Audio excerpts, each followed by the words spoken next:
Hello, bachcho. Let's read this question.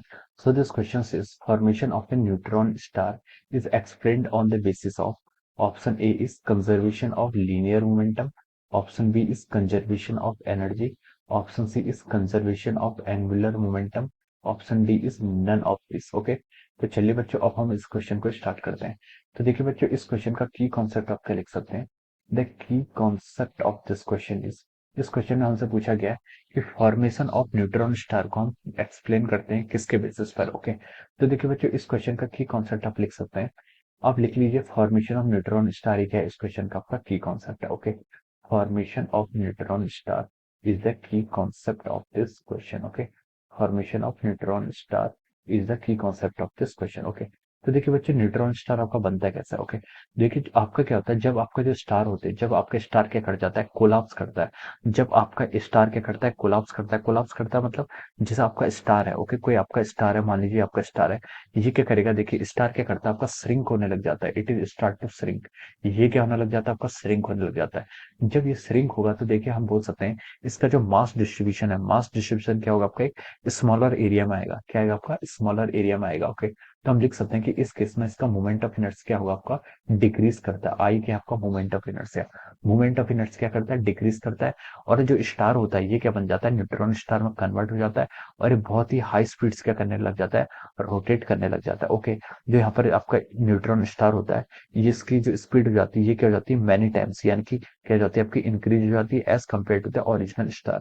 Original star के compare में आपकी क्या स्पीड क्या हो जाती है, इंक्रीज हो जाती है। ओके, तो आपका मोमेंट ऑफ इनर्शिया तो डिक्रीज हो रहा है, मास डिस्ट्रीब्यूशन क्या हो रहा है आपका, डिक्रीज हो रहा है, श्रिंक हो रहा है, लेकिन इसकी एंगुलर वेलोसिटी क्या हो जाती है, इंक्रीज हो जाती है। ओके, तो देखिए इस प्रिंसिपल को हम किस पर एक्सप्लेन करते हैं, आई और ओमेगा को। ओके, तो देखिए हम इसको बोल सकते हैं कि एंगुलर मोमेंटम आपका जो L is equal to I into omega होता है, इसके थ्रू हम क्या कर सकते हैं, इस प्रिंसिपल को क्या कर सकते हैं, एक्सप्लेन कर सकते हैं। ओके, जब आपका न्यूट्रॉन जब का न्यूट्रॉन स्टार बनता है तो देखिए एंगुलर मोमेंटम क्या रहेगा, एंगुलर मोमेंटम तो आपका कांस्टेंट रहता है।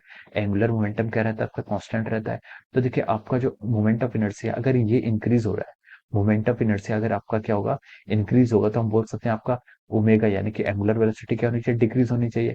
या फिर अगर हम बोले आपका मोमेंट ऑफ इनर्शिया क्या डिक्रीज हो रहा है, तो हमें बोलना चाहिए एंगुलर वेलोसिटी क्या होगा, इंक्रीज होगा। तो ये वाला जो केस होता है, this case is for neutron star, ये केस आपका न्यूट्रॉन स्टार के इक्वल हो रहा है, क्योंकि ये दोनों का प्रोडक्ट कांस्टेंट है। तो एक टर्म बढ़ेगी तो दूसरे टर्म की आपकी घटेगी। ओके, तो आई क्या होता है आपका, डिक्रीज होता है, और ओमेगा क्या होता है, इंक्रीज होता है in case of our neutron star. Okay, तो देखिए यहाँ पर आपका क्या हो रहा है, कंजर्वेशन ऑफ एंगुलर मोमेंटम का यूज हो रहा है, प्रिंसिपल का यूज हो रहा है। Here we can say that here we are using conservation of angular momentum. Okay, angular momentum conservation का क्या होता है, आपका यहाँ पर यूज होता है। Okay, in the formation of our neutron star. Okay, तो देखिए ऑप्शन ए में आपको क्या गिवन है, कंजर्वेशन ऑफ लीनियर मोमेंटम, ये आपका क्या हो जाएगा, रॉन्ग हो जाएगा।